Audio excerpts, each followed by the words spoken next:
Özün özü ve sırrın sırrı. Risale-i Lübbül-Lübb ve Sırrü's Sır. Yazan Muhyiddin İbni Arabi. Seslendiren Betül Güler.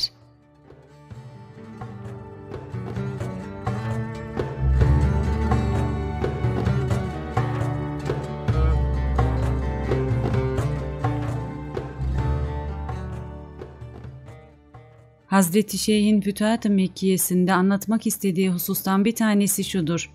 İrfan sahibi eğer kendi özündeki gerçeği anlasaydı belli bir itikada bağlanıp kalmazdı. Bu cümleyi açıklayalım. Şöyle ki, bir irfan sahibi zatındaki varlığı tam manasıyla anlar olsa bir inanç içinde kısılıp kalmaz. İman çerçevesini daraltmaz. O bir heyola gibi olur. Hangi şekil verilse kabul eder. Bu şekiller dışta olur, iç alemine, özüne değişiklik gelmez.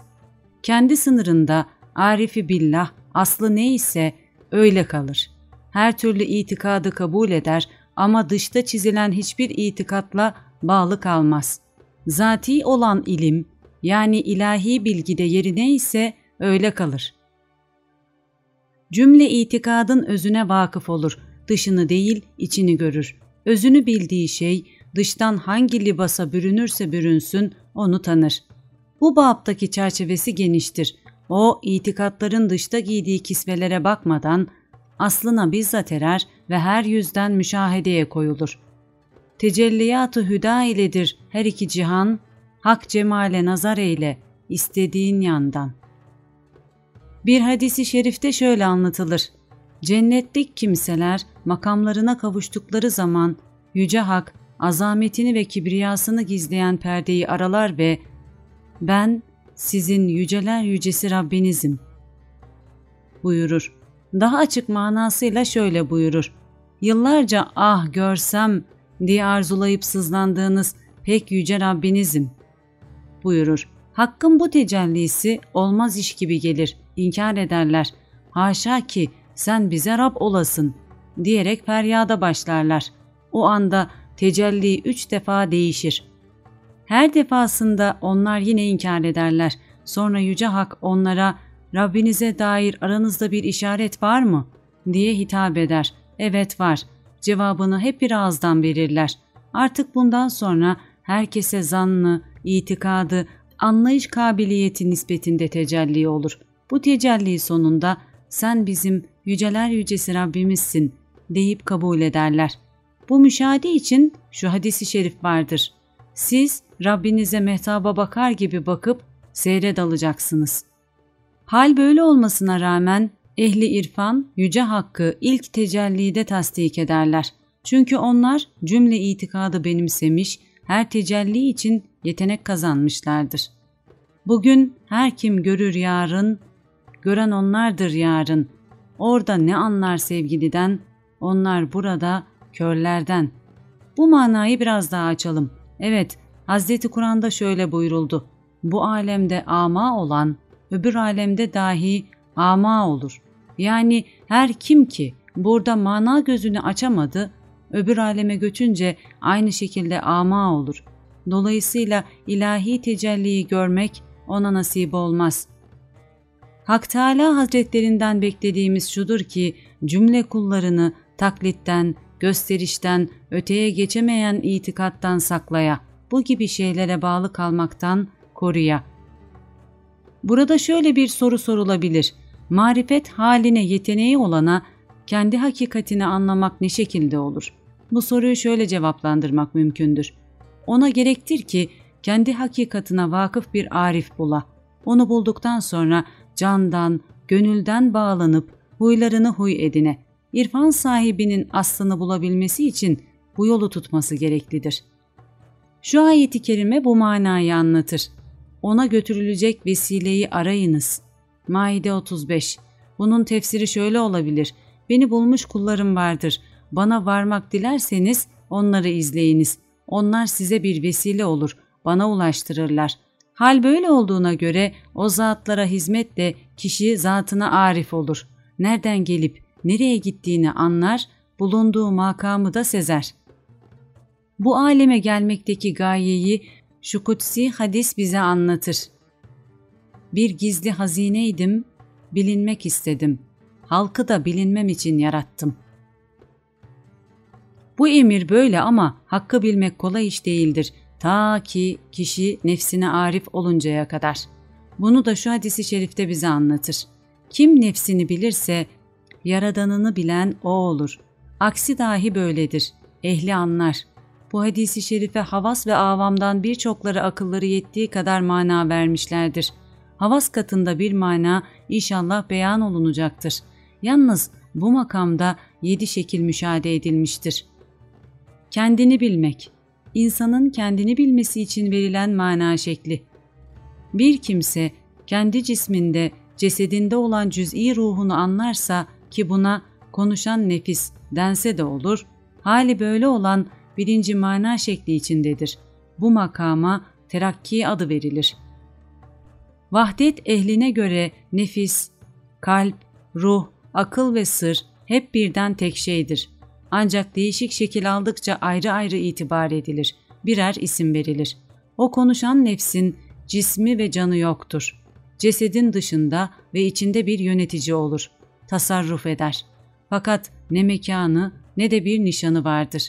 Hiçbir özel yere sahip olmadan nereye parmak basılsa külli olarak orada var olur. Ayrıca bölünme, parçalanma gibi şeyler onun için yerinde sayılmaz. Şahsın elinde tutan, gözünde bakan, dilinde söyleyen, ayağında yürüyen, kulağında işiten ve her duygusunda tasarruf eden odur. Beden parçalarının her parçasında bizatihi tümüyle mevcuttur. Bütün bedeni kuşatmış olarak her şeyden münezzeh ve müberradır. Bir parmak, el ve ayak kesilecek olsa ona ne noksanlık gelir ne de bir eksilme. Herhalde o eskiden olduğu gibi merkezinde daim ve kaim durur. Cesedin cümlesine fena gelse ona ne yokluk olur ne de zeval. Bunu anlatabilmek için had ve hesaba sığmayan manalar vardır. İnsanın kendini bilmesi için verilen mana şekli. Bu ikinci şekilde olan kimse ufuklara bakmalı.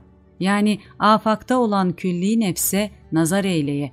Buna akıl izafi olan külli ruh. Dahi derler. Allahü Teala'nın halifesidir. Bu cisim ve cisme bürünmüş değildir.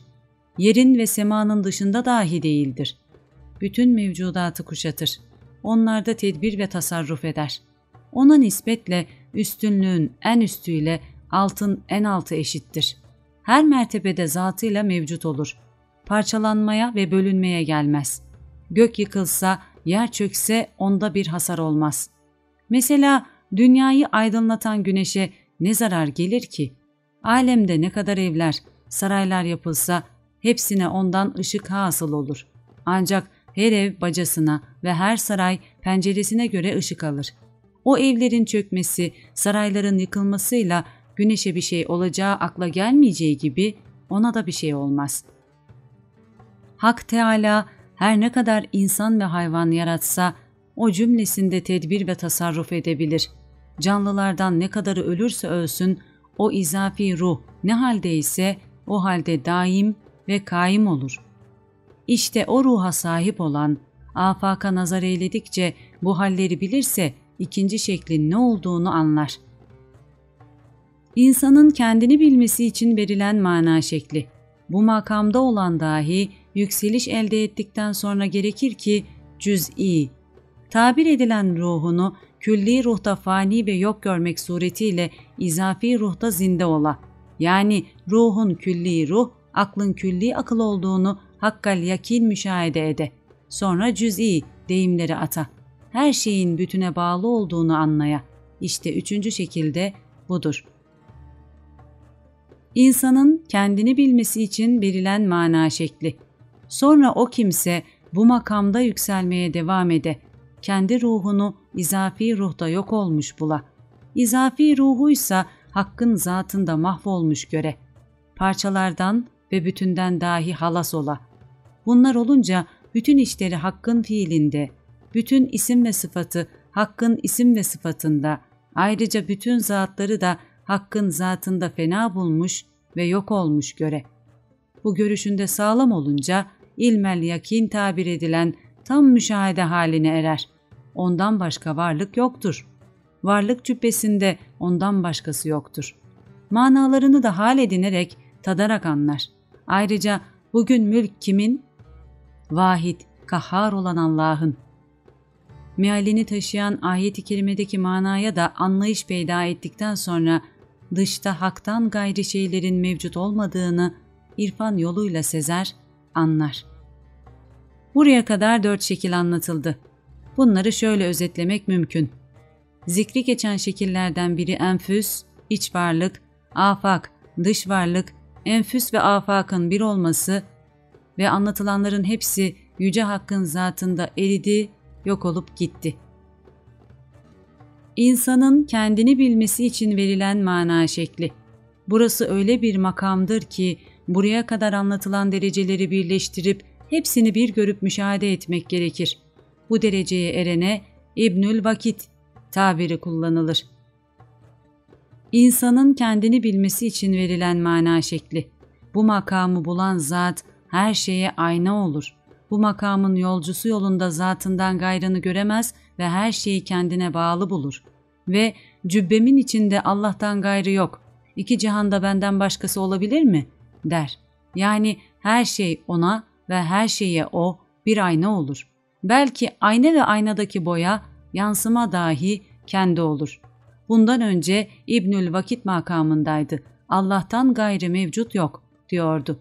Bu makamı bulduktan sonra yalnız ben var der. Şimdi buna Ebul Vakit tabir olunur. İnsanın kendini bilmesi için verilen mana şekli. 7. Bu devrede salik tam bir fena haliyle yokluğa kavuşur ve sade bir hiçliğe erer. Bundan sonra beka içinde bekaya varır. Artık onun için hal ve makam lafı edilmez. Orada ne müşahade ne de marifet kalır. Bunların tabiri ve izahı da mümkün olamaz. Zira burası tam bir yokluk makamı sayılır. Hatta makamı kelimesi dahi anlatmak içindir. Zira bu halin sahibi ne makam ne de nişan bilir. Ancak ehli zevk, tadış yoluyla anlar. Allah'ım bu hali bizim için de kolay eyle. Arif bu makama erince cem birlik alemine geçmiş olur. Ayrılma gerekirse ilahi bir varlıkla süslenir. Kendi hakikatini bilir ve dolayısıyla hakkı anlar.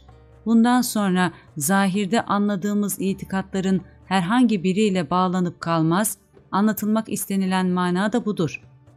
O olmayınca bulamadım yolu hakka, orada oldum hakla diri, buldum beka. Kendimi kendim yitirdim, yine bulam kendimi, hep olursun hiç edince kendi kendini. Artık Arif anlar ki gerek enfüste, gerekse afakta tecelli eden tek zat, tek hakikattir. Başkası yok. Varlık tek varlık, bir can ve bir tendir. Ama hakikatin aslı ne bölünmüş ne de parçalanmıştır. Zahirde görünen cümle şeyler onun tecelligahı ve aletidir. Kainatta bulunan cümle varlığın zerresinden en büyüğüne kadar hepsinde hak esma ve sıfatıyla tecelli eder. Bu tecelli herkesin itikadına ve anlayışına göre olur. Her mahalde ve her makamda bir yüz gösterir. İçte, dışta varlığını gösterebilen, her şeyde suret olan, her akılda makul, her gönülde mana, her kulakta işitilen, her gözde gören O'dur. Bir yüzde tecelli ederse öbüründen de bakar. Bunların manası yine başta söylenen cümleye gider. Talep edilenle edilenin, aşıkla maşukun, itikat edenle edilenin tek şey olduğunu bilen için mana şudur. Aslında irfan sahibi itikadın tek olduğunu bilince kendisini özel bir itikada bağlamaz. Üstteki manalara ışık tutan bir hikaye şöyle anlatıldı. Birkaç ama bir yerde otururlar. Aralarında bir konuşma geçer. Biz fili görebilir miyiz derler. Sonra fil çobanı bunları alır, filin yanına götürür. Her biri filin bir yanını bulur, tutar. Kimi kulağına, kimi ayağına, kimi karnına, kimi hortumuna yapışır. Fili böylece bilip geçtikten sonra kavgaya başlarlar. Filin ayağına yapışan direk gibi olduğunu söyler. Kulağına yapışan sofra bezine, karnına yapışan da küpe benzetir. Hasılı hangi organa yapıştılarsa onu bildiler. İtikatları öyle oldu. İşte taklit suretiyle itikat sahibi olanların hali budur. Muayyen bir şeye saplanıp kalırlar. O ölçülü halde mahpus olup dururlar. Belli ölçüde kim kalırsa bugün mahpus, toprağa serildikçe tümden olur meyus. Ne olursa olsun irfan sahibi kendini muayyen bir itikada kaptırmaz. Çünkü o kendi zatına ariftir. Bunu yukarıda da anlatmış bulunuyoruz. Bahis açıldığı için yine tekrar ettik. İrfan sahibinin kendi hakikatine arif olması, yani kendi gerçeğini anlaması, özünü bilmesi için saygıyla dinlemesi icap eden 5 şeye ihtiyacı vardır. İrfan sahibinin ermesi için bunların bilinmesi bir zarurettir. Bu sebeple onları sırasıyla ele alıyoruz. Onlara Hazarat-ı Hamse derler. Hazarat-ı Hamse 5 makam. Şunun bilinmesi gerekir ki Allahü Teala'nın zatına ve sıfatına bir son olmadığı gibi alemlerin dahi sonu yoktur. Zira alemler isim ve sıfatların zuhur yeridir. Zuhur eden sonsuz olduğuna göre zuhur yerlerinin de sonsuz olması gerekir. O her an bir şan alır. Ayet-i kerimesindeki mana icabı Hakk'ın tecellisine son yoktur. Yüce Hakk'ın kudreti tam, mükemmel haldedir. Bu yüzden bir kula bir tecelliyi 2 defa eylemez. O daima yeni yeni tecelli eder. Ve aynı tecelli şimdiye kadar 2 kula olmadığı gibi bundan sonra da olmaz. Onun kudreti yüce, şanı büyük ve ondan başka ilah yoktur. Hakkın tecellisi için son bir nokta.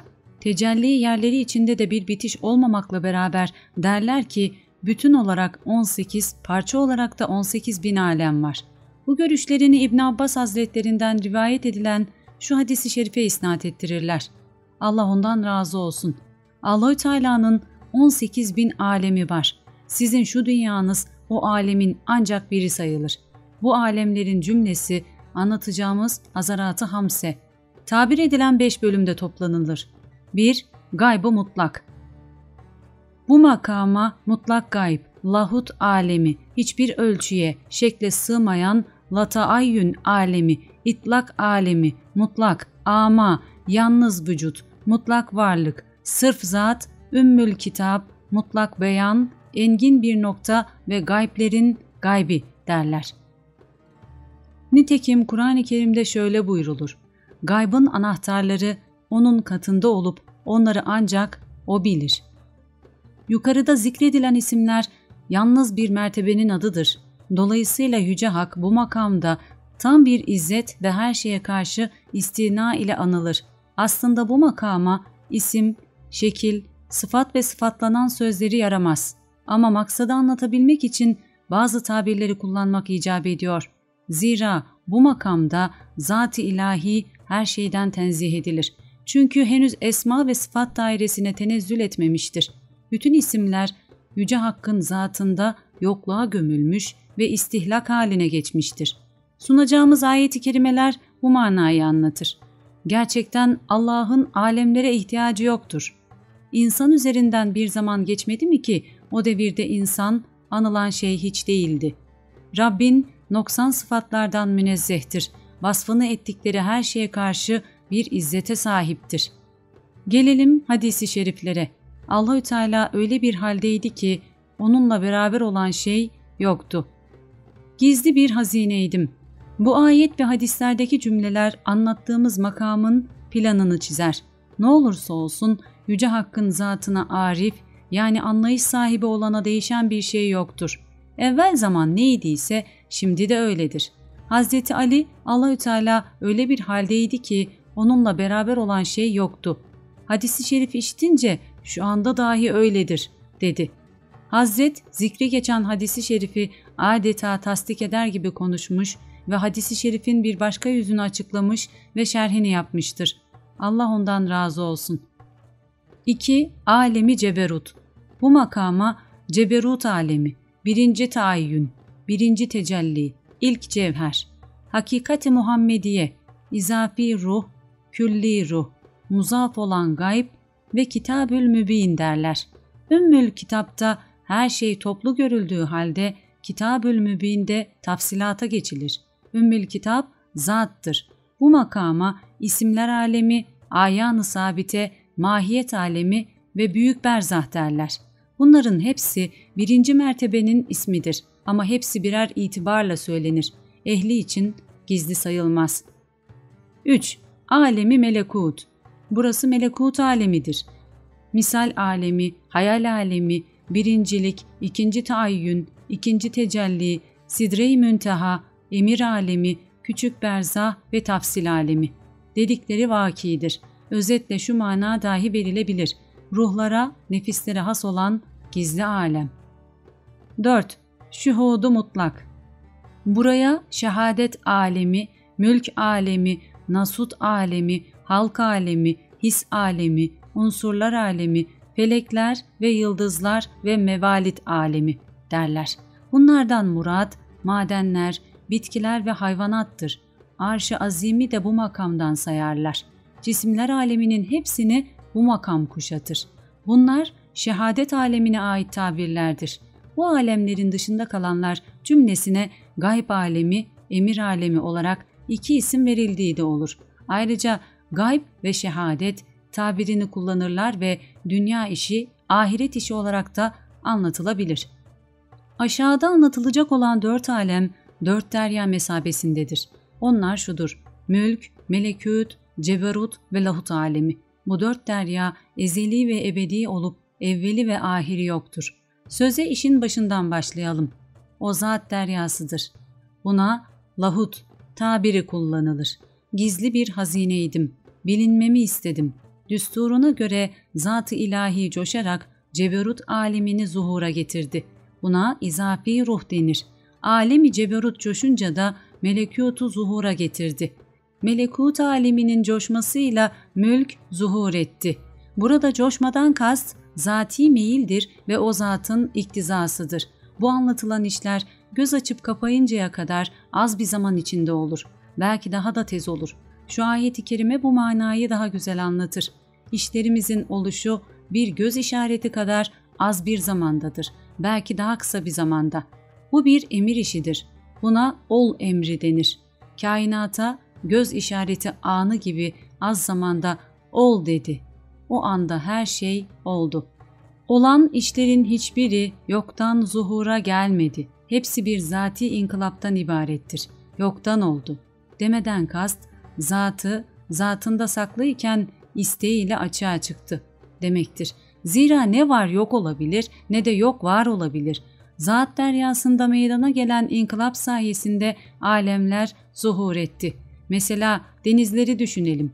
Birinin akıttığı suyla ikinci, ondan akanla üçüncü, sonrası da dördüncü olur. Böylece 4 derya zuhur eder. Hava suya, suda soğuğa nasıl inkılap ederse bu haller böylece olup gider. Bu anlatılanlar bir nurdur. Her inkılabında bir yeni şekil olur. Arifler katında öncesi neydiyse şu anda yine öyle.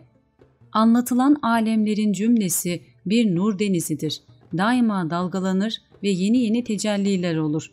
O her an bir şan alır. Düsturuna göre o ilahi dalga zattan gelir, yine zata gider. Şu cümledeki mana da önemlidir. Her şey ondan geldi, yine ona gider. Bundan başka işlerin hepsi ona döner. Allah yerin ve semaların nurudur. Ayet-i kerimelerindeki mana maksadı anlatmak için kafi gelir. Cümle alem zatmış, hikmet deryasıymış, hakka vuslat imiş, Allah var, ilah yok. Mutlak varlık denizinde çıkınca dalga, gizli açık, hak ben, sırrını söyler halka. İşte bu denizin dalgasına masiva denir. Derya içinde ezeli ve ebedi varlık denilmiş. Dalgalar içinde sonradan zuhura gelen hadiseler adı verilmiş. Evvel ahir varlık yüce hakkındır. Var görünen masiva ise mutlak olan varlıkta sayılır. Bütün mevcut şeyler mutlak zattan zuhura gelir. O varlığa can olan tecelli bir an kesilse o anda hepsi yokluğa gömülür. 5. İnsanı kamil. burada insanı kamil anlatılacaktır. Anlatılan hazarat ve alemlerin hepsini bu insan kapsar ve benliğinde toplar. İnsanı kamil, birleştirici mertebeye sahiptir. İsmi azam makamındadır. İsmi azam nasıl bütün isimleri özünde toplarsa, insanı kamil de onun gibi mülk, melekut, ceberut ve lahut alemlerini toplar. Zahirde olsun, batında olsun insanı kamilin kuşatmadığı hiçbir makam yoktur. Zati olan bir sirayetle hepsinde hükmünü geçirir ve hangi şey olursa olsun onda aynıyla zuhur eder. Nitekim Hazreti Ali şöyle söyledi: "Sen kendini sandın bir parça küçük, halbuki sende alem var, en büyük. Yani sen kendini ufak bir şey sanırsın, halbuki sende en büyük alem saklı ve gizli. Bir mürşide gider özüne karşı anlayış alırsan her şeyi sende ve seni her şeyde var görür. Yakinen bilirsin. İnsanı kamilin büyüklüğünü, üstünlüğünü şöyle tasavvur edebilirsin. 18.000 alem bir havan içinde dövülse, hamur haline gelse terkibi insanı kamil olur. Bu insan 18.000 alemi 18.000 gözle seyreder. Her aleme o aleme has olan bir gözle bakar. Duygular alemini duygu gözüyle, akılla sezilenleri akıl gözüyle, manaları da kalp gözüyle seyreder. Öbürlerini de buna kıyas et. Duygu madde gözüyle manaları seyredeceklerini sanan gafiller sadece bir ümit içinde erir. Bu ehline malumdur. Yürü bir göz bul çare eyle, bu kez ondan ona nazar eyle. Gayb alemini seyredebilmek için hakkani bir göz gerek. Alemleri 18.000 olarak hesap edenler için temel şudur: külli akıl, külli nefis.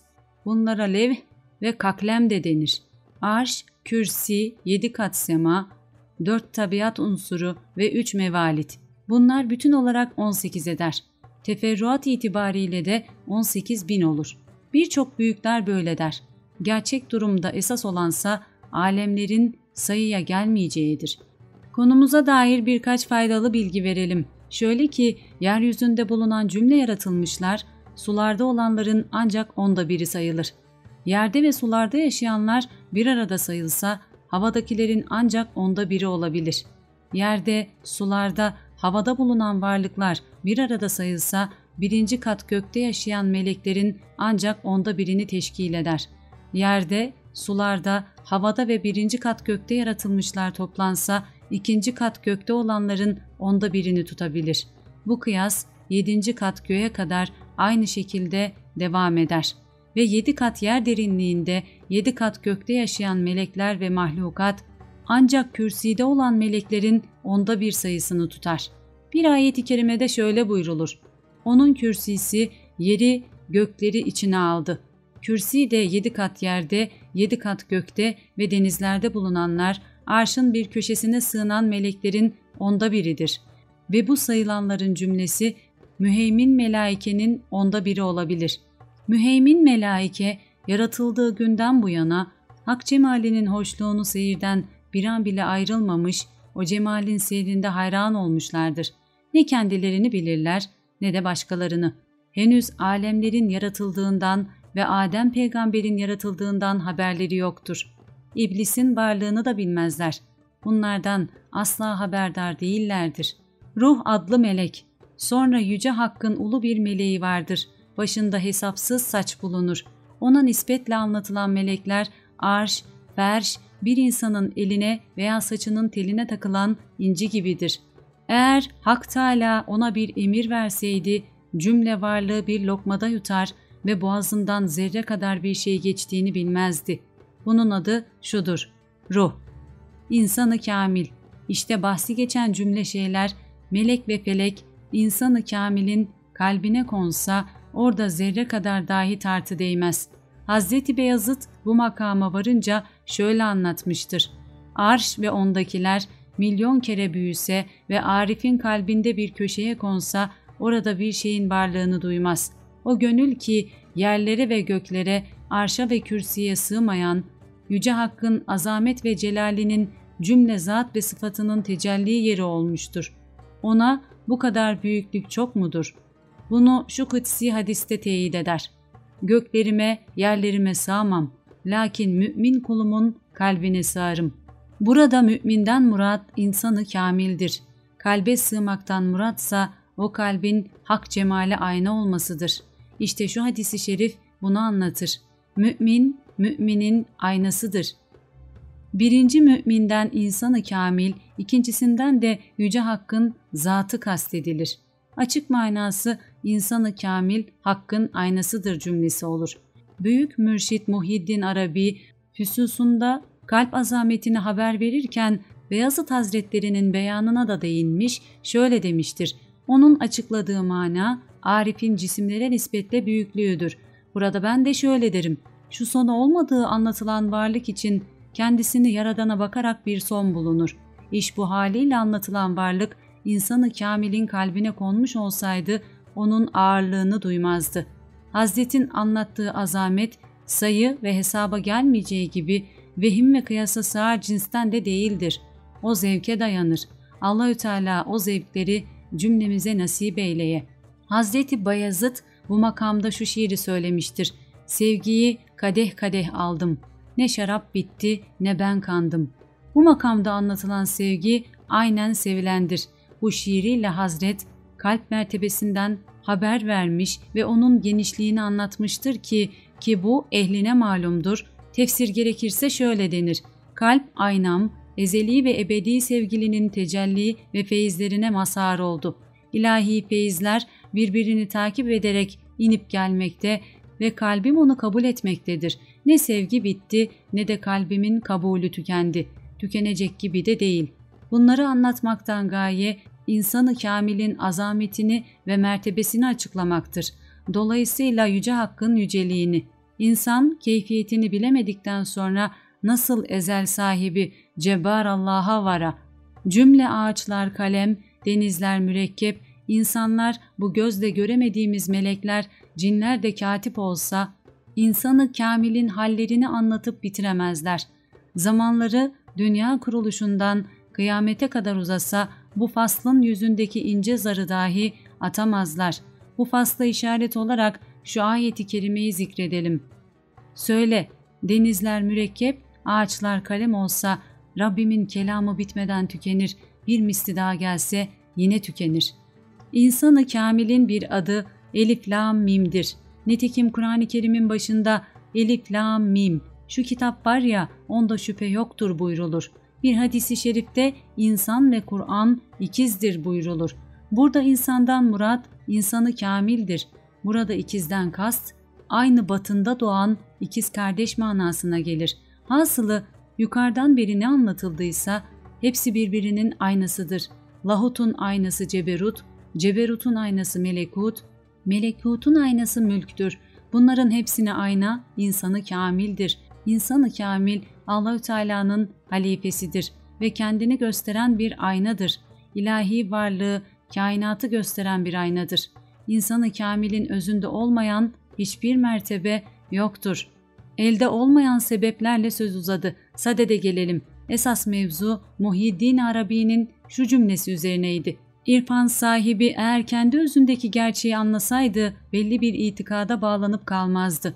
İnsanın anlatılan hale gelmesi, insanı kamil olması sayılır. Buraya kadar saydığımız şeyler insanı kamilin binde bir vasfını teşkil eder. İnsan bu mertebeyi bulduktan sonra mutlak surette Hakk'ın tecelligahı olur ki o hangi yönden kendisine tecelli ederse kabullenir. Bu mertebeyi bulana insanı kamil denir. Hak Teala bu mertebeye ermeyi cümlemize ihsan eylesin. Amin. Ey kardeş, insafla düşün. Hak bize büyük istidat vermiş. Bizse bunu boşa gideriyoruz. Layık mı? Onlar hayvan sürüleri gibidir. Belki daha şaşkın. Ayet-i kerimesiyle anlatılan zümrenin derecesine kendimizi indiriyoruz. Bize hayıf oluyor. Bize yazık oluyor. İnsanı kamil olmak kolay değil. Ancak kamil bir zatı bulup elini tutmakla, ona hizmet etmekle kabil olur. Yüce Hak o istidadı herkese vermiştir ama insan kendini alt dereceye düşürür, istidadını yitirir. Kendini bir kamil mürşide teslim et, sen dahi bir insan ol. Asıl kemal insanlığı belli bir itikada bağlı bilmektir. Ama sanılmaya ki insanı kamil, mezhepsiz ve itikatsız bir kişidir. Zira onun mezhebi ve itikadı ilahi dilekte ve ilahi emrin varlığındadır. Onların inanışı mecazi mezhep ve itikat değildir. Hak erenlerinden bazısına hangi mezheptensin denince Hüda mezhebindenim derlerdi. Bütün mezhepler kaydından beri ol, tüm yolcuların başta gideni ol. Bazı büyüklere şöyle sordular, anlatıldığına göre irfan sahibi özel bir inanışa bağlı kalmaz, lakin halka uyar bir şekilde açığa çıkar. Çünkü insanlara akıl erdirecekleri kadar konuşuruz buyurulmuştur. Eğer kalbindekini açığa vurursa onu hemen öldürürler. Durum böyle olunca o irfan sahibi münafık olmaz mı? Olmaz. Zira münafık ona denir ki gizli bir itikada sahip olur. Bu itikadının aksine amel ishar eder. Yaptığının yersiz olduğunu kendisi de bilir. Arif odur ki hem ishar ettiği itikat hak olur hem de içinde olan itikada dışı zıt görünür. Ama değildir. İrfan sahibinin çerçevesi geniştir. Onda iki zıt dahi birleşir. Bu zıtlar zahirdekilere göre olsa dahi ona göre zıt olmaz. En iyi bilen Allah'tır. Manevi yolculuklar, seferler faslı. Şimdi bilinmesi gereken bir şey var. O da irfan sahibinin başlangıcını ve dönüş yerini anlayıp nereden gelip ve nereye gittiğini bilmesidir. Bu da aşağıda anlatılacak 3 sefere yani yolculuğa bağlıdır. Dolayısıyla o seferleri yani yolculukları anlatacağız. Buradaki sefer insanın manevi yolculuğu demektir. Bu yolculuğun önü sonu yoktur. Ancak seçtiğimiz bu 3 sefer hepsini toplamıştır. İnsan bu 3 seferi bitirmedikten sonra nefsini anlayamaz ve Yaradanına karşı irfan duygusunu bulamaz. Ne kendisi olgunlaşır ne de başkasına önder olabilir. 1. Sefer, yolculuk. Bilinsin ki her şahsın zat-ı ilahide bir gerçek yeri vardır. O gerçeğin Hak Teâlâ şu duygu ve şehadet alemine gelmesini ve zuhurunu dilese, ilk şeklini aklı külde çizer ki orası ilahi aynadır ve Allahü Teala'nın bilgi alemidir. O şekil Hakk'ın dilediği kadar orada kalır. Sonra külli nefsi, sonra arş ve kürsiyi aşar. Gökleri tabaka tabaka geçer. Ateş küresine iner. Sonra havayı, suyu geçer, toprağa düşer. Bundan sonra madenlere, bitkilere, meleklere, insanlara ve cinlere uğrar. İnsan mertebesine gelinceye kadar hayli vartalar atlatır. Her mertebede hayli güçlükle karşılaşır. Gâh yükselir, gâh alçalır. Düşe kalka gelip insanda yerleşince yarım daire tamam olur ki buna esfeli safilin tabir edilir. Sonra burası aklı kül, âlâ-i illiyin mertebesidir. Anlatılan işin başı şu ayeti kerimeyle tespit edilmiştir. Biz insanı yaratılışın bütün güzelliğine sahip olarak yarattık. Sonra esfele safiline indirdik. Anlatılan bu mertebelerin hepsi insanlık mertebesine varıncaya kadar birinci seferi teşkil eder.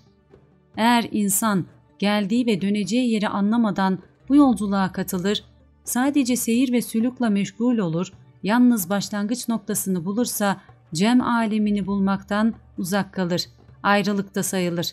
Buna işaret olarak cem alemini bulmadan ayrılık şirktir diye anlatıldı. Şu ayet-i kerimede buyurulan onlar hayvan sürüleri gibidir, belki de şaşkın, zümreye dahil olup öyle haşrolur. 2. Sefer ve yolculuk. Bunun için müşahade ve terbiye seferi tabir edilir. Bu ikinci seferde bir kamil mürşide yapışıp aklı külle uçmak ve manevi bir yolculuğa girmek gerek ki buna hakikati Muhammediye denir. Pirlerin himmeti ve gayretiyle buna ulaşmak gerek. Bu özel bir vuslattır. Ancak gerçek durumuyla insan oyalayıcı şeylerden birer birer geçerken kendi mertebesine gelinceye kadar uğradığı her şeyden bir renk almıştı. Her birinden yaramaz bir sıfat takınmıştı. Bu yüzden onlar hayvan sürüleri gibidir, belki daha şaşkın. Ayet-i kerimesiyle anlatılan zümreye karışmıştı. İşte mürşid-i kamile erince o yaramaz ahlak ve yaramaz huyların hepsini bir yana attı. İlk hali neydiyse yine öyle oldu. Esasen bu şekilde pak ve temiz olmadıktan sonra külli akla varmak kolay olmaz. Bir salik düşünelim. külli aklı bulmadıktan sonra hak ehli katında yetişkin değildir. Yetişkin olmak için daha yoldayken külli akla erişmek gerek. İşte vel mertebesi bu makamdır. Delile erenler ergin olurlar. Delili olmayanlar çirkin olurlar. Salik, külli aklı bulunca erler mertebesine erişir. Buna hakikati Muhammediye denir. Allah ilk önce aklımı yarattı buyurulan hadis-i şerif cümlesindeki mana budur. Salik yine bu makamda renksiz olur ve vahdet bulur. Bu manada güzel bir şiir. Renksiz rengi de esir eder. Musa ile cenk eder. Renge girmesen hoş yol bulur. Musa Firavun hep dost olur. Bu makamda salikin akıl bütünlüğünü bulur. Nefsi külli nefse geçer. Ruhu mukaddes ruh olur. Bu makama ayrılıktan sonra birleşme derler. Burası hakka meczup olanların makamıdır. Hayret, heyhat, vehim ve akıl burada olur. Birçokları bu makamda sapıtır. Nitekim bu manada ayrılık olmadan birliği aramak sapıklık olur denilmiştir. Hak yolcusu bu makamda kalır. İleri geçemezse bir başkasını kemale erdirmeye, irşad etmeye nail olamaz. Haddi zatında bu makam son derece tatlı bir makamdır. Hakta ve hakla yolculuk mertebesidir. Çünkü hak yolcusu salik burada varlık zerresini ummana atıp dağılmıştır. Artık ne kendinden ne de alemden haberi vardır, ne de başkasından. Bundan sonra herhangi bir şeyden zühd yoluyla kaçınamaz. Şer'i emirlerle herhangi bir kayda giremez. Ama bu makamı da bırakıp geçmek gerek. Allah'ın yardımıyla bu makamda hakla yok olma halini bulup sonra da onunla beka alemine ermek gerekir. 3. Sefer yolculuk. Bu yolculuk haktan başlar. Aynı zamanda hakla beka makamıdır. Yani haktan halka yolculuktur.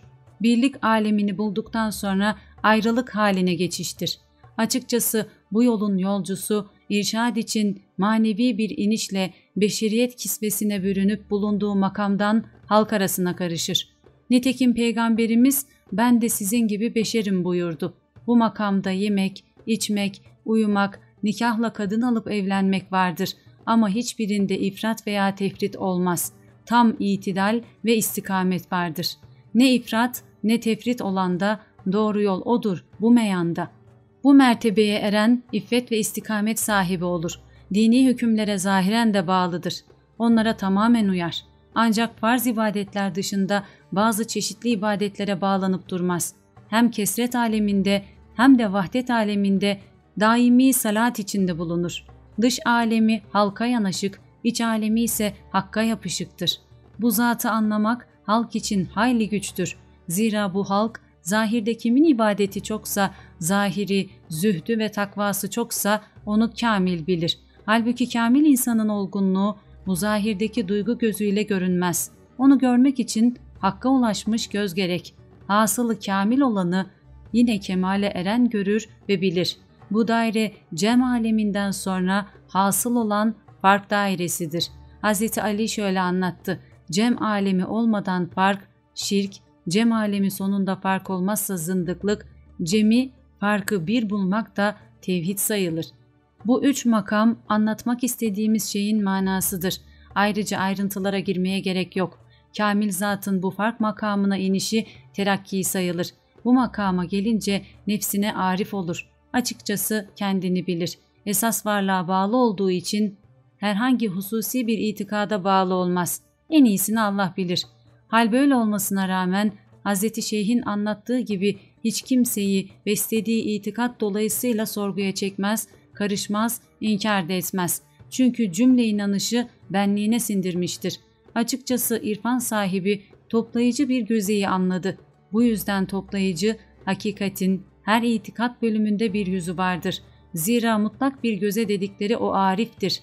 Kayıtlı bir yönü bulunmayan hiçbir mutlak yoktur. Bu sebeple her neye ibadet edilse mutlak o yüze çıkar. Bu durumu itikat sahibi ve ibadet eden bilse de bilmese de böyledir.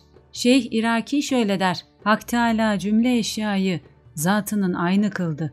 Hikmeti ise kendinden gayrına ibadet olunmaya, başkası sevilmeye. İlahi gayret bunu gerektirdi. Gayreti yabancı komadı hakkın.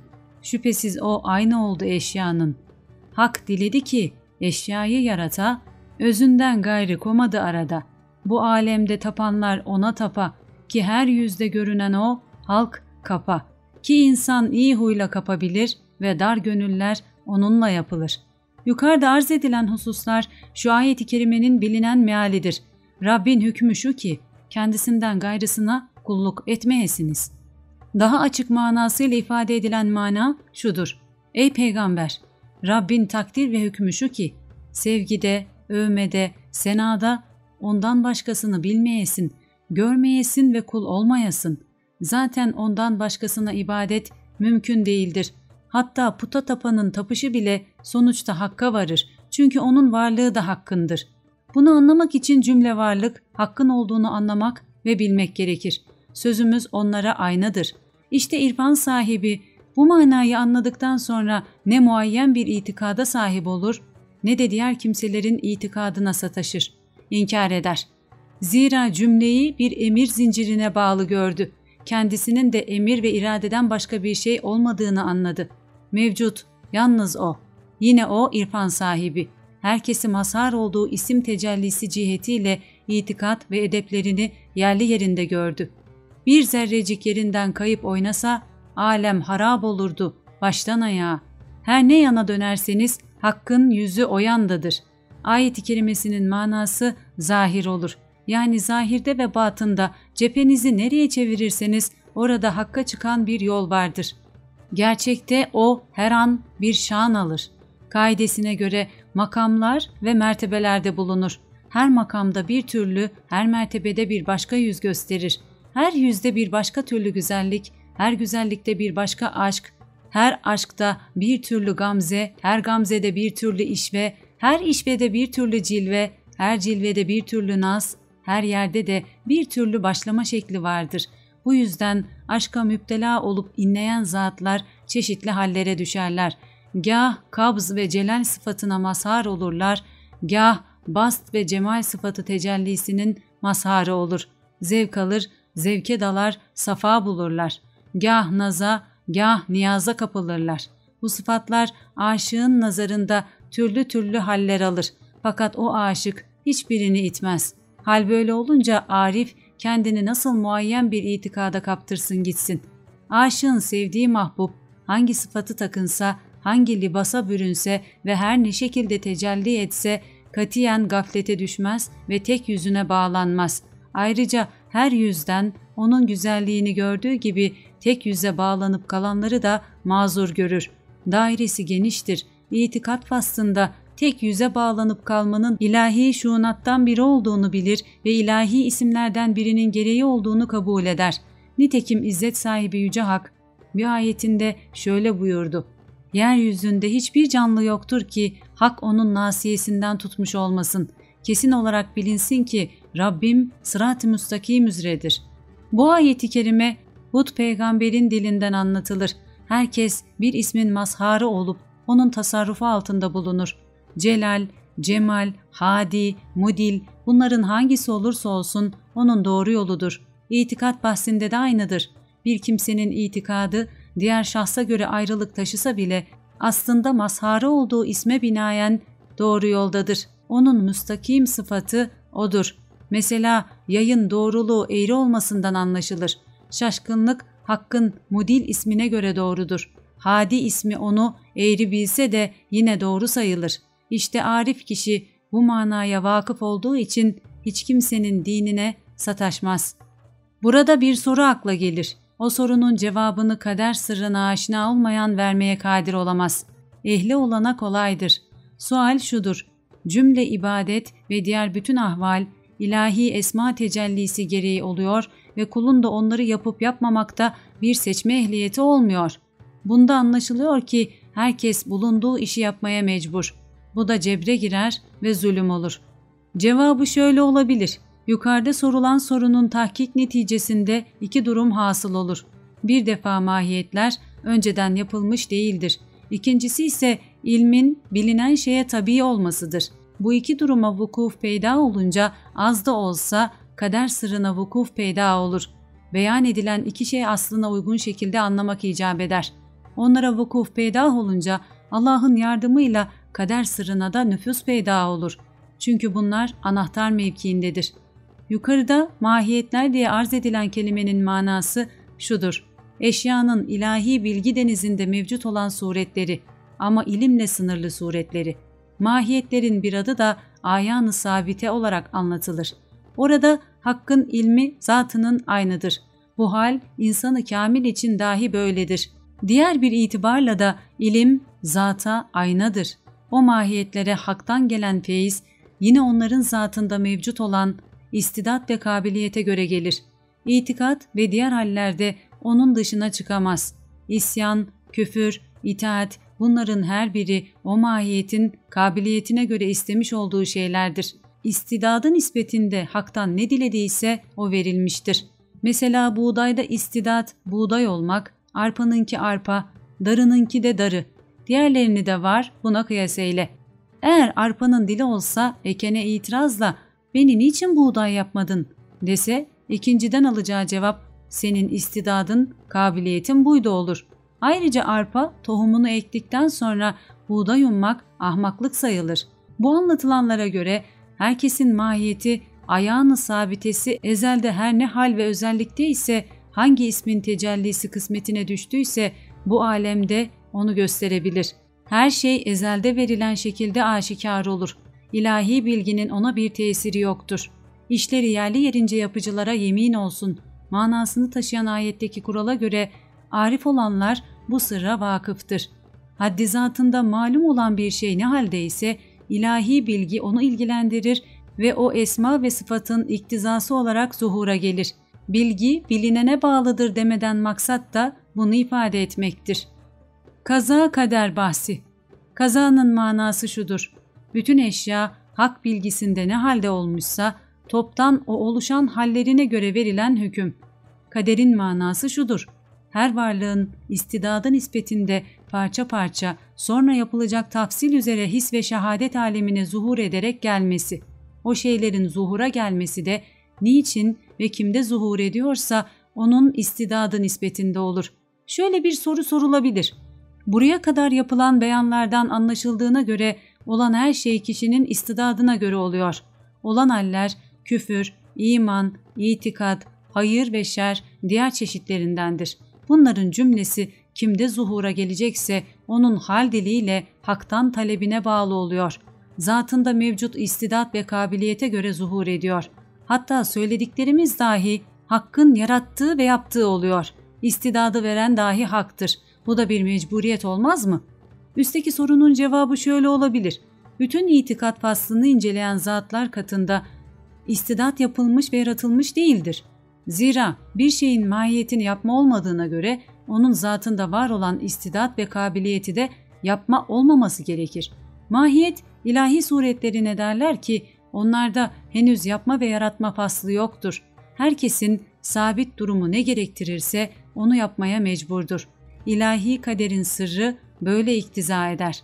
Her şey istidada bağlı ve merbut olduğunu bilerek sabit olan durumu neyse işlerini ona göre yapar. Haline muhalefet edemez. Kendinde peş peşe zamanı geldikçe olacak şeyler olur. O zat bu yoldaki istidadının noksan olduğunu sezerse sadece elem çeker. Bu oluşma kendi sınırı içindedir. Hiç cebir yoktur. Cebir. Cebir iki kısımdır. Şöyle ki makbul, merdut.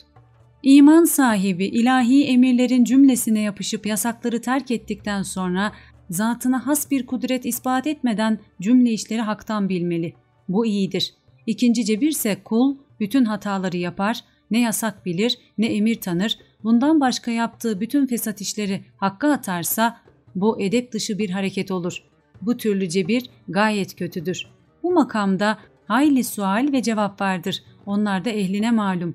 Bir eren kişiye hakka zulüm isnadından nasıl kurtuldun diye sormuşlar. Şu cevabı almışlar: Hakkın mülkünde zatından başkasını bırakmadım. Cümle mülk onun olduğuna göre zulmü kime yapar? Herkes mülkünü arzu ettiği gibi kullanır. Bu mevzuda söylenenler kafi. Geçelim. Enes bin Malik'in rivayetine göre 10 sene peygambere hizmet etti. Bunu Enes anlatırken şöyle der: Hazreti Peygamber'e 10 yıl geceli gündüzlü hizmet ettim. Yaptığım işler için bir kere olsun niçin yaptın veya niçin yapmadın gibi bir söz işitmedim. Bu hal Resul'ün kader sırrına vükufu olduğundan ileri geliyor. Üstteki manada Hz. Şeyh Muhyiddin Arabi nefahatında şöyle der: Hak Teâlâ peygamberlerinden yaptıkları davet zamanında bazı esrarı saklı tutar. Bunlardan biri de kader sırrıdır. Zira istidadı küfre ve kötülüğe meyyal olana davetin yararı olmadığına vükûf hasıl olunca davet edemez. Aciz ve mütehayyir olur. Peygamberlere kader sırrı ancak davet son bulup kafir, mümin, münafık, salih kişiler belli olduktan sonra bildirilmiştir. İrfan sahibi daima hal değiştirir. Bunu Muhyiddin Arabi Hazretlerinin şu sözleriyle anlatabiliriz. Sonra irfan sahibi bütün itikadı cami olan bir halde kalırsa Rab'la mukayyet bir hal almasından korkulur. Daima renk değiştirerek yürüyen ve bu hale tam vakıf olan kimse muayyen bir halde kalamaz. Kalacak olursa mutlak Rab'le olduğunu tahayyül eder. Halbuki hayal hakikat değildir. İçinde bulunduğu kendi zannıdır.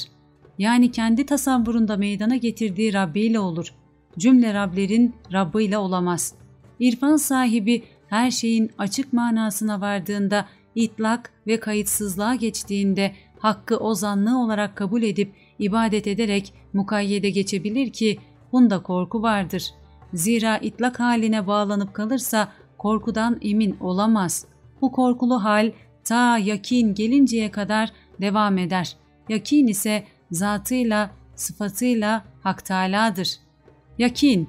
Burada bir miktar yakin hali üzerine bilgi verelim. Bilinmeli ki ehli yakin olanlar yakin halini üçe ayırmışlardır. Şöyle ki bilgiyle yakin halini bulmak, görerek yakin halini bulmak, gerçek yüzünü bularak yakin halini bulmak. Bunları örneklerle anlatalım. Şöyle ki bir kahramanlığın varlığını bilmek, o kahramanlığa bilgiyle varmak olur. Bir başkasının kahramanlığını görmekse görmeyle ona varmak kabul edilir. Aynı kahramanlığı kendisi yaparsa bizzat tadar, ne olduğunu gerçek manasıyla bilir. İlahi marifet dahi bu usul üzerine devam eder. Anlayan anlar. Burada her şeyi özüne alan hakikatin, itlakının, takyidinin nasıl olduğunu anlatmak gerekiyor. Korkudan kurtulup yakin halini bulmak için ne gibi bir itikada sahip olmak icap ettiğini de anlatacağız. Ama önce bir mukaddime sunalım. Bilinmeli ki her şeyi özünde toplayan hakikat, Hz. Şeyh Muhyiddin Arabi'nin de yukarıda anlattığı gibi buna hakikati camia derler. Bu çok isimle anılan müsammadır. Bazı arifler bunu aşk olarak yorumladılar. Şeyh Iraki'yi ona tabi olanları bu yorumu yapanlar arasında sayabiliriz. Diğer bazı büyüklerse ezeli kuvvet ve nutuk olarak yorumladılar. Bu yorumu yapanlar da Muhyiddin Arabi, Sadreddin Künevi ve bunları izleyen zatlardır. Gerek Muhyiddin Arabi, gerek Sadreddin Künevi, gerek diğer zatların bir muradı vardır. O da tek zat ve tek hakikattir. Hüsnün tek ama ibadetler çeşit çeşit. Her şeyin o cemale işareti sabit. Bahsedilen hakikatin Arapçada tabiri şudur: vücut. Türkçe tabiri şudur: varlık. Farsça tabiri ise şudur: hesti. Ama hakikatte o varlık hepsinden münezzehtir.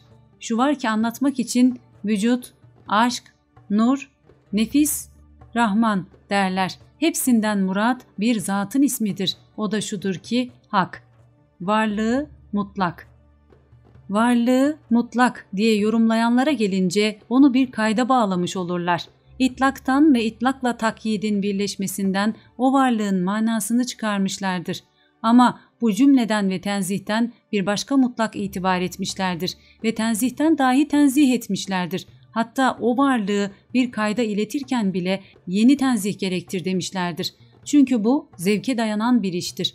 Bu duruma göre öyle bir zat mülahaza olunmalı ki vusatı en geniş ve her şeyi muhit ola, ayrıca bütün mertebeleri benliğinde birleştire.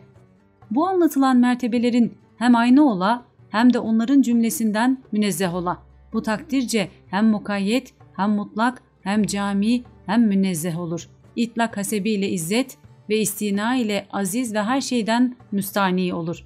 Ona ne naz ne de niyaz erişir. İşte bu manaya delalet eden ayetler. Allah alemlere muhtaç değildir. Rabbin onların yakıştırmaya çalıştırdıkları şeylerden yana tam bir üstünlük sahibi ve temizdir. Şu da aynı manaları açıklayan bir hadisi şeriftir. Allah Allah idi, onunla eş olan ayrı bir şey yoktu. Bu makamda ne isim, ne resim, ne naat, ne de sıfat vardır. O cümleden münezzeh, beri, ari, itibar olunur. Cümle mertebelerde seyreden ve tecelli eden O'dur. Her mertebenin aynıdır. Hepsini toplayıcı bir vasıfta olması itibariyle her isimle çağrılan, resimle çizilen, çeşitli isim ve sıfatla anılan mevsuf O'dur. O her mertebeye tenezzül eder. Onun tenezzülü dahi bir olgunluk nişanıdır. Onun tenezzülünü şu kutsi hadis açıklar. Hasta oldum, gelip sormadın. Aç oldum, beni doyurmadın. Hak, sıfat, tenezzül ve mertebelerde zıtları kabul eder. Çünkü ona göre zıt diye bir şey yoktur. Hakkın hiçbir sıfatı yoktur ki zıt ile karışmış olmaya. Bu manayı hastan da has olanlar anlar. Burada anlatılanlar irfan sahipleri için bir tembih olur ki bu kadarı onlara yeter. İşte anlatılan manaları daha açık ifade eden bir ayet-i kerime. Evveli O, ahiri O, zahiri O, batını O. O her şeyi zatıyla bilir. İtlak ve takyidin ne olduğunu mümkün olduğu kadar beyan ettik. Bilinsin ki itlaka bağlı kalınırsa bu itlak takyit gibi olur. Halbuki onu hiçbir hale bağlamamak gerekir. Çünkü hak her mertebeyi kuşatmıştır. İşte bunu beyan eden bir ayet. Ne yana dönerseniz hakkın o yönde bir tecelli yüzü vardır. Bu hükme göre her mertebede bir tecelli yüzü vardır. Birine inanıp öbürünü inkar etmekle hak örtülmüş olur. Bu da küfür sayılır. Mesela puta ibadet eden ibadetini ona tahsis ettiği ve halini ona bağladığı için başkasını inkar eder. Dolayısıyla kafirlerden sayılır. Bir Müslüman hakkın zuhur etmekte olduğu varlıklardan birini inkar ederse din ona Müslüman demez. Küfrü hak kendini hakla örtmüştür. Ey oğul, anlatılan mana Rabbin hükmü şu ki ancak ona ibadet edesiniz ayetinde saklıdır. Cihanın yücesi, engini sensin. Yerler ne bilmem, madem varlık sensin. İtlak halinin özüne erene arif, veli ve hak ehli denir. Bunlar için şu ayet-i kerime vardır. Ayık olunuz ki hakkın veli kullarına korku olmadığı gibi onlar mahzun da olamazlar. İrfan sahipleri, veli kullar bu zümreye dahil olunca korkudan ve tehlikeden halas olurlar. Allah'ım bize o halleri nasip eyle. Muhiddin Arabi şöyle yazmıştır. İşte kendini yaratıcı tanıtanların da Rabbi olan Hak Teâlâ'ya karşı irfan duygusu elde edenlerin son hali budur. Yani mutlak hakka ibadettir. Muayyen ve mukayyet bir varlığa ibadet edenler kendi zihinlerinde can verdikleri bir puta taparlar. Onların taptığı çeşitli ilahlardır. Bu manada bir ayet-i kerime şöyledir. O çeşitli ilahlar mı hayırlı yoksa vahidi kahhar Allah mı? Elbette bir ve kahhar olan Allah hayırlıdır. Mülkünde zatından gayrı kimse yoktur. Onun sualine cevap veren yoktur. Kendisi sorar, cevabını yine kendisi verir. Gerçekten bunda önemli bir ima ve işaret vardır ki o vahid ve kahhar olan Allah bir bendesine kahhar sıfatıyla tecelli eylese onun gözünde cümle eşya helak olur. Sonra onun yüzünden gayrı her şey yokluğa dönük. Yeryüzünde olan her şey fena bulacak, celal ve ikram sahibi olan Rabbin yüzü kalacak. Mealine gelen bu ayet-i kerimelere göre bugün peşinen ölmek gerek. Bu ölüm iradeyle olmalıdır. Bu ölüm hali kimde meydana gelirse haktan gayri cümle eşyanın helakini görür ve kendisi de yok olur. Bu yokluk tam bir yokluktur. Fena fillah makamıdır. Orada hakkın cemalinden başka bir şey kalmaz. Anlatılan makama çıkan kul bu makamda hayli zaman kalır. Büyük cezbeye kapılır. Orada ne zaman vardır ne mekan, ne felek olur ne melek. O zaman yalnız hak kalır. İşte o zaman Allahü Teala varlığında şöyle seslenir. Bugün mülk kimin? Bu hitap karşısında cevap veren kimse çıkmaz. Bu kez yine Hak Teala kendi azametiyle zatından zatına şöyle buyurur. Vahid, kahhar olan Allah'ın. Bu hitap karşısında cevap veren kimse çıkmaz. Bu kez yine Hak Teala kendi azametiyle zatından zatına şöyle buyurur. İrfan sahibi, bu olan işlerde yokluğa gömülüp gitmiştir. Hal böyleyken Hak kendi varlığından ona bir varlık ihsan eder. İlahi renge boyar. İçinde ve dışında olan bütün vasıflar değişir. Ve o gün yer bir başka olur, semalarda öyle. Hepsi vahid ve kahhar Allah'ın varlığı için meydana çıkarlar. Ayetin asıl manası belli olur. Bundan sonra Hak Teâlâ o irfan sahibine ilahi bir göz, kulak, dil verir, sual ve cevaba başlatır. Böylece kul yokluk halinden geçip varlık alemine erer. Varlık alemine erdikten sonra hak varlığıyla var olur. Asıl bilişi, anlayışı bundan sonra başlar. Ama o ilk tecelli anında ne ilim, ne marifet, ne de şuur vardır. Orası tam yokluk alemidir. Zikri geçen ayeti kerime halle daha iyi anlaşılır. Onun derin manasını bundan daha fazla dile getirmek doğru değildir. İzin yoktur. Onu okuyanlar dilsiz, gönülsüz okur ve kulaksız işitirler. Buna ilmel yakin denmez. Çünkü bunda aynel yakin, hakkel yakin hali vardır. Kul bu makama vardıktan sonra korkudan ve ümitten halas olur. İlham halini veren o, irşad eden, hidayete erdiren yine o. Artık onun için hangi sıfatı dilersen söyle. Muhiddin Arabi devamla şöyle anlatıyor. Ehli keşfin bütün mezheplere ve makamlara karşı anlayışı vardır. Onlar gerek ilahi makamlara, gerekse yaratılmış ahvale karşı anlayış sahibidir. Hiçbir şeye karşı bilgi yoksunu değildir. Onların bilgisi her şeyi kuşatır. Allahü Teala hakkında ve yaratılmış hakkında keşif sahipleri boş söz etmezler. Sözünü ettikleri şeye karşı tam keşfe sahip olur, sonra söylerler. O sözü eden ne mertebeden ve ne makamdan söz ettiğini, hangi kaynaktan aldığını bilir. Sonra onlar herhangi bir yanlış söz edeni de ayıplamazlar. Mazur görür, boşuna yaratılmış da saymazlar. Zira Hak Teâlâ boşuna bir şey yaratmamıştır. İrfan sahibinin bu hale gelmesi birçok sebeplere dayanır. Onların başta geleni Hakk'ın cümle esması olan bilgisidir. O bilir ki cümle makamlar ve mertebeler ilahi isimlerin gereğidir. Cümle eşya ilahi isimlerin mazharlarıdır. Yine bilir ki ilahi isimlerin herhangi bir yerde zuhuru o yerin istidat ve kabiliyetine göredir. Hak Teâlâ o irfan sahibine isimlerin derinliğinde saklı olan manaların tefsir usulünü ihsan etmiştir. Okur, anlar, açıklar. Dolayısıyla her şeyi varlığına alabilir. Çerçevesi geniştir, her şeyi kuşatır. Resulullah Efendimiz bir hadis-i şerifinde şöyle buyurmuştur. Bana ilk verilen cevamı kelimdir. Bunun manası şudur: az sözle çok şey anlatmak. O irfan sahibi ise Hazreti Resul'ün varisidir. O büyük peygamberin hakikatine vasıl olmuştur. Hak Teâlâ'nın dileğine uygun olarak bu söylenen şeyleri anla. Muhiddin Arabi devamlı şöyle anlatır. İrfan sahibi ve kemale eren olgun bir zat, o dediği zaman o olur. Ve bu sözü kemal halinde sarf ederse kendisi arada kalmaz, o olur. Şunu bilesiniz ki burada anlatılan marifet halini bulma sırlarındandır. Herkes bunu anlayamaz. Hak ehlinden bunu işaret eden dahi olmamıştır. Sebebi ya bir çekimserlik yahut bir korkudur. Çünkü bunda tehlikeye düşme ihtimali mevcuttur. Zira bu makamda kuldan tekvin sıfatı zahir olur. O dediği zamanda kulun dilinden söyleyen ilahi kuvvet ve kudrettir. Üstteki mana üzerinde biraz duralım. Çünkü burada tekvin meselesi vardır ve o kulda bizzat Allahü Teala'nın tekvin sıfatı tecelli eder. Sözlerin derinliğindeki mana budur. Ama bu makamdaki sözü biraz daha gerçeğe iletmek ve meramı açıklamak gerekir. Her ne zaman kemal derecesini bulan bir şahıs o derse bütün varlığını ifna etmesi, yokluğa gömmesi beklenir. Bu bir ölümdür. Ama ölmeden evvel ölünüz hadisi şerifindeki manada bir ölümdür.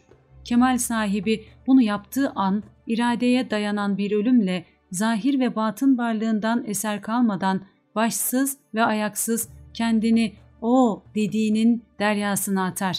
Boğulur, mahvolur, namı nişanı kalmaz. Kendi de o olur. Çünkü damla deryaya düştü. Aynı derya oldu. Burada o tabiriyle anlatılan deryadan murat vahdet alemidir, aşktır, mutlak varlıktır, nur deryasıdır. Hz. Peygamber bizleri irşad için duasında daima Allah'ım beni nur eyle dileğini sunardı. Şüphesiz o nurdu. Duanın bu şekilde olması bize öğretmek içindir. Çünkü kendini ona veren nur olur. Bu manada varlığını Hakk'a ver, varlık Hakk'ın olsun hemin. Sen çık aradan kalan yar olasın emin. Varlığını ona veren zatın o olmasına hayret mi edilir ki? Bir kimsenin ölüsü tuz gölüne düşse tuz olur, tuz da pak olur. Buna göre ifadeye dayanan bir ölümle onun tuz deryası misali varlığına düşerler ve benliğini bırakanlar o olur, nur olur, temiz olurlar. Bu oluş uzak görülmez ki burada o dediğimiz hu'dur. Hu'nun manası o kimse demektir. Ama bizim kastımız Hakk'ın zatıdır. Açıkçası irfan sahibi şöyle mülahaza eder. Cümle varlık Hakk'ın, bende olan varlık dahi Hakk'ın. Sonra cümle varlığı ve özünü Hakk'ın zat deryasına salar ve zattan gayrı bir tek şey kalmaz. Gerekli olan budur. Burada Hu ismine devam edelim. Bundan kastın müsemma olduğunu bilmesi gerekir. Yani Hu dediği zaman arada isim, resim, zaman, mekan, nişan bırakmadan o varlığın zatında yani müsemmada cümle varlığı ve kendini hiç bilmeli. Hu diyenin tam varlığa karışıp Hu olması gerekir. Evvel ahir ne ki var, Hu imiş. Batın ahir ne ki var, Hu imiş. Anlatmak istediğimiz mana hasıl olduktan sonra kul ister o desin, ister ben desin, ister biz desin, ister onlar desin ve isterse siz desin, hepsinden murad onun zatı olur. Muhiddin Arabi şöyle yazıyor. Anlatılması istenen bu manaya çoğu arifler işaret bile etmemişlerdir. Çünkü böyle icap eder. Cümlesine şöyle devam eder. Burada tehlike vardır. En büyüğü kulun hakkı tekvin ihtimalidir. O dediği zamanda halk tekvini bunu takip eder. Bazı yeri olmayan lafızlar araya girer. Sözün gerçeği şudur ki o diyen kimse kamil mürşide yetişip olgun olmuş değilse burada bir hataya düşebilir.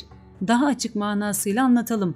Gerçek saki mürşit elinden aşk badesini içip hakkın zatında fena bulmuş değilse o dediği zaman kendi zannı, tasavvuru, anlayışı ve takyidine göre söyler. Hakkın varlığını hayale getirir ve ona bir nevi suret verir. Çünkü varlıktan soyunup itlaka varmamıştır. Bu yüzden zannına, tasavvuruna göre hakkı kayıt altına alır ve muayyen bir hudut çizer. Dolayısıyla onu tekvin yani icat etmiş olur. Bunun sonunda kendi kendine peyda ettiği yaratıcıya tapmış olur. Gerçi ben kulumun zannına göreyim cümlesinin delalet ettiği manaya göre o yüce zat kulunun icadında dahi bir yüz sahibidir. Lakin kulun tekviniyle zannına girmiş ve zuhur etmiştir. Ancak ne de olsa bir gerçek tarafı yok değildir. Zira hiçbir mukayyet yoktur ki onda mutlağın bir yüzü olmaya. Burada belki kendini tekvin ve icat eden yine kendidir. Ama hüküm kulun itikadına göredir. Zira bu mabut mukayyettir, mutlak mabut değildir. Bu halde tehlike vardır denilmesinden hikmeti işte budur. Asıl olgunluk şudur ki kul o dediği zaman tamamen varlığından soyunup mahve ve fenaya ere. Sonra itikat, zan, kayıt tahsisiyle kendini bir şeye bağlamaya, yönlerinden hiçbir özel yöne dönmeye, işte bundan sonradır ki mutlak ilaha, bütün ilahlardan yüce olan Rabb'a tapmış, ona ibadet etmiş olur. Aksi halde kendi zannında hayal etmiş olduğu mabuda köle olur. Kendi hevesini ilah tutanı gördün mü? Ayet-i kerimesinin tehdidi altına girer ve tehlikeye düşer.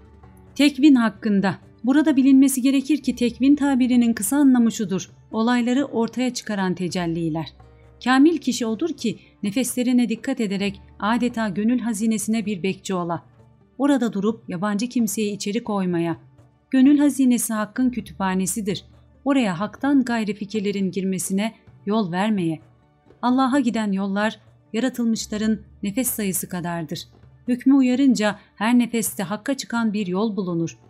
Buna göre irfan sahibine gereken her aldığı nefesi bizzat haktan alıp yine ona vermektir. Bu nefesi nefis olarak yorumlamak da caizdir.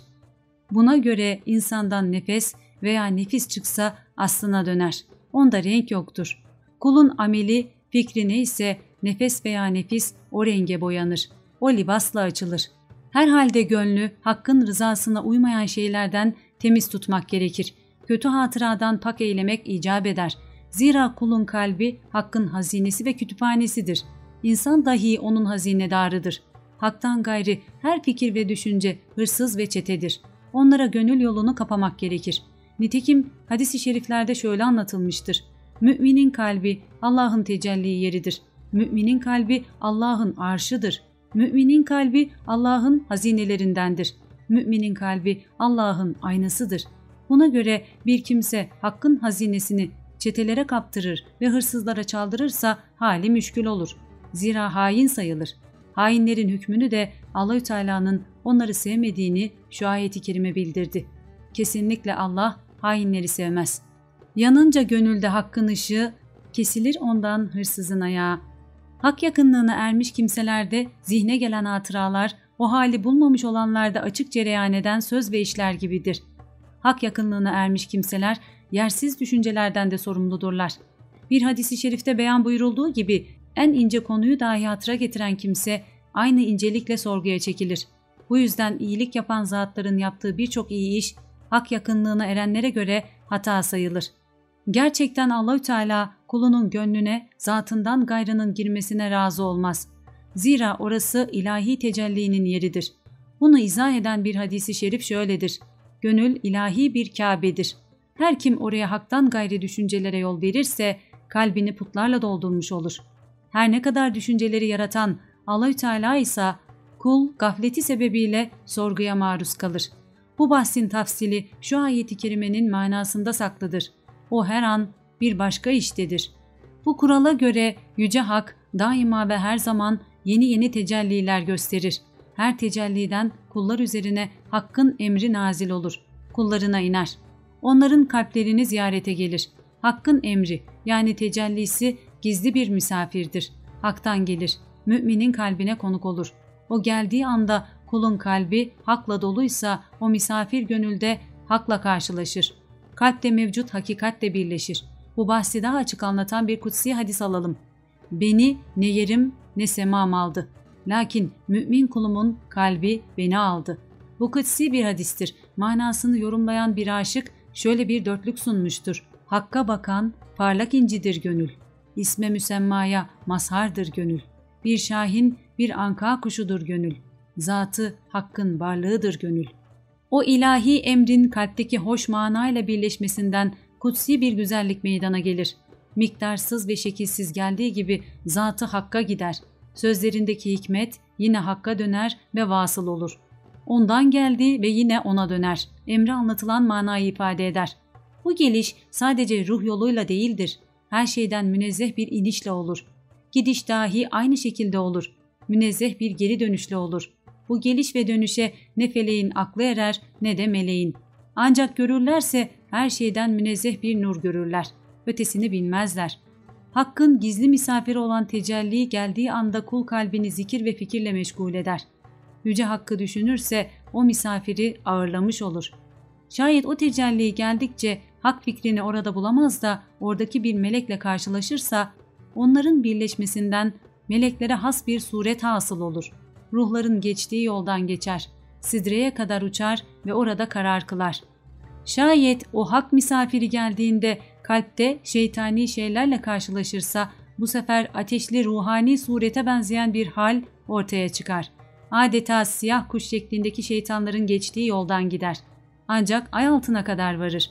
Onun için oradan öte yol yoktur. Kıyamete kadar orada bekler. Şayet o gizli misafir geldiği anda bir güzelliği bulursa o anda iyi bir şekil alır, suret alır, iyi bir uçuşla uçar ve cennete varır. Girdiği suretin mizacına has nimet bulur ve orada sahibi gelinceye kadar kalır. Tafsile lüzum olmayan daha birçok şeyler vardır. Nüzul eden her tecelli kalpte ne ile aşılanırsa iyi veya kötü bir şekil alır ve gereken yere gider. Bu sebepten insan o tecelliyi iyi karşılaması ve iyi uğurlaması için daima iyi düşünceleri beslemesi gerekir.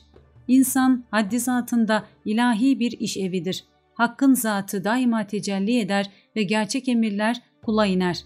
Onun inişi şekilsiz ve renksiz olduğu gibi kendisi de öyledir. Ancak Hak Teala tecelliyi insan rengine, itikadına, içine ve düşüncesine göre çeşit çeşit, renk renk suret yaratır. Bunları yapmaktan maksat Hakkın tekvin sıfatı tecellisini beyandır. Olgun insan herhalde gafil olmamalı. O ilahi tecelli kendine nasıl şekilsiz ve tartısız geldiyse yine geldiği gibi renksiz ve şekilsiz göndermeye gayret etmelidir. Asıl mesele onun hukukuna riayet edip geldiği gibi gönderebilmektir. İnsanın gerek içinde, gerek dışında olan bütün işler, düşünceler, hareketler, inanışlar, tasavvurların, hatta bütün nefeslerin bir zerresi dahi boşa gitmez. İyi veya kötü olan her davranışın kendine göre bir kabiliyeti ve istidadı vardır. Onlar o hallerine göre türlü türlü şekiller alır. Öbür alemde ise burada aldıkları suretle meydana çıkarlar. O hareketlerin ve işlerin sahibi onlara verdiği suret gereğince ya nimet bulur, hoşluğa dalar yahut incinir, azap çeker. Burada saklı olan orada aşikar olur. Bir kimse zerre kadar hayır yaparsa onu görecek, bir kimse zerre kadar şer yaparsa onu görecek. Mealine gelen ayeti kerimeler bunu anlatır. Muhiddin Arabi devamla der ki, bir haberde şöyle anlatıldı. Hak Teâlâ kendi varlığını yarattı. Ama bu manayı akıllar idrak edemediler, reddettiler. Çünkü onlar maddi şeyleri düşünebilen akıllardı. Maddiyata taalluk eden akıl, yüce şeylerin anlayışında kusurludur. Bunu anlamak için maddeyi geçip ötelere varan akıl gerektirir. Haddi zatında Hak Teâlâ varlığını yarattı demek dış bakımdan iyi görülmez. Ama mana cihetiyle gerçektir ve her şeyi aciz hale getiren bir haldir. Bize gerekense budur, yani manadır. Akılların almadığı önemli bir mesele de şudur. Her kim Hak Teâlâ hakkında bir kelam etse ona suret vermiş olur. İbadet dahi etse o suret verdiği şeye ibadet eder. O da Allahü Teala'nın kendisidir, başkası değildir. Hak Teâlâ kulun tasavvuruna, itikadına ve anlayışına göre kalp aynasında yüz göstermiştir. Asıl meseleye geliyoruz. Şöyle ki bu tasavvurda ve düşüncede Hakk'ı elbette ki o kul yaratmadı. Ancak mutlak Hak Teâlâ kendi varlığını yaratmış oldu. Her şeyi yaratan Allahü Teala'dır. Ondan başka yaratıcı yoktur. O kulun itikadında zuhur eden dahi Hakk'ın yarattığı eşya cümlesindendir ki onları dahi Hak yaratmıştır. Hak Teâlâ kendi varlığını yarattı cümlesinin derin manalarından biri de budur. Bilinmesi gereken bir husus daha var. Onu da anlatalım. Halk, ceal, icat, sun ve tekvin kelimelerinin her biri bir başka manaya delalet eder. Şöyle ki halkın manası yaratmak, cealın manası kılmak, icadın manası var etmek, sunun manası kudret eseri göstermektir. Tekvinin manası görünmeyen şeyi meydana çıkartmaktır. Az, çok ayrı mana taşısalar dahi hepsi aynı yola çıkar. Hepsinden gaye Hakk'ın zuhuru ve tecellisidir. Hak Teâlâ kendi varlığını yarattı cümlesine verilecek bir başka mana ise şudur. Düşünen kulun zannına ve düşüncesine göre varlığını izhar eder. Şöyle bir misal var. Bir kimse aynayı karşısına alır, kendini orada var eder, görür ve bilir. İnsanın aynada kendini bakıp görmesinde bir ayrı safha vardır. Bu sebepten Hak Teâlâ bu alemi ve Adem'i yarattı ve bunları varlığına ayna kıldı. Şu mühimdir ki alem aynasında kendi yaşayışını, Adem aynasındaysa aynını görür ve seyreder. Burada Adem'den murat insandır. O alemi ve Adem'i yarattı. Varlığına ayna kıldı. Demekten murad ise şudur. Zatını ayna suretinde ishar etti. Cemalini o aynada zatına arz etti. Bu yüzden bakar oldu. Kendi güzelliğini görüp aşka düştü. Hayran oldu. Niyaza kapıldı. Diğer yüzden maşuk oldu. Naz ve işveye girdi. Kendi hüsnünü yine kendine arz etti ve tecelli etti. Burada bakan, bakılan ve bakmak ve ayna tek şeydir.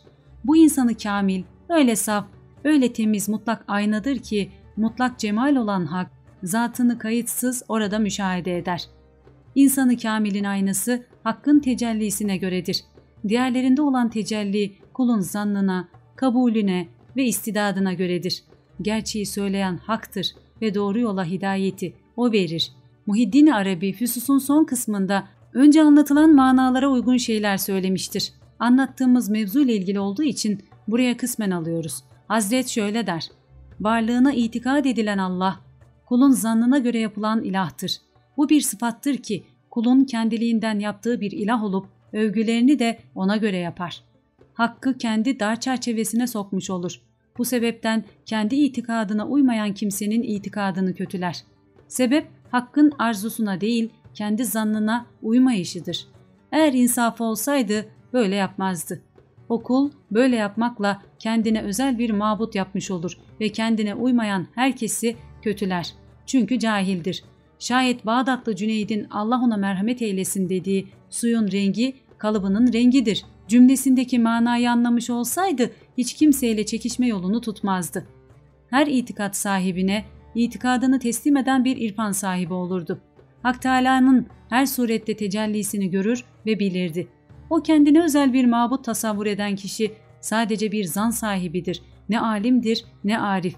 Bu sebepten Allahü Teala ben kulumun zannına göreyim buyurdu. Bunun manası şudur. Kulum beni ne şekilde düşünürse ona göre öyle var olurum. Hakkında çeşitli itikat beslenen ilah, muayyen, mahdut ve sayılıdır. Kulun kalbine sığan ilah da odur. Yani hakkın bir tecelli yüzüdür, başka ilah değildir. Ama mutlak olan ilah celal sahibidir ve ondan başkası bulunmaz. Hiçbir yere de sığmaz. Hatta gönüle bile sığmaz. Nasıl sığsın ki? Cümle eşyanın aynıdır. Zatından gayrısı yoktur. Hatta gönülün dahi aynıdır. Hatta kendi varlığına sığar veya sığmaz. Demek de caiz olmaz. İş buna göre düşün ve anla. Yukarıda anlattıklarımızın kolay anlaşılması için bir misal getirmek isteriz.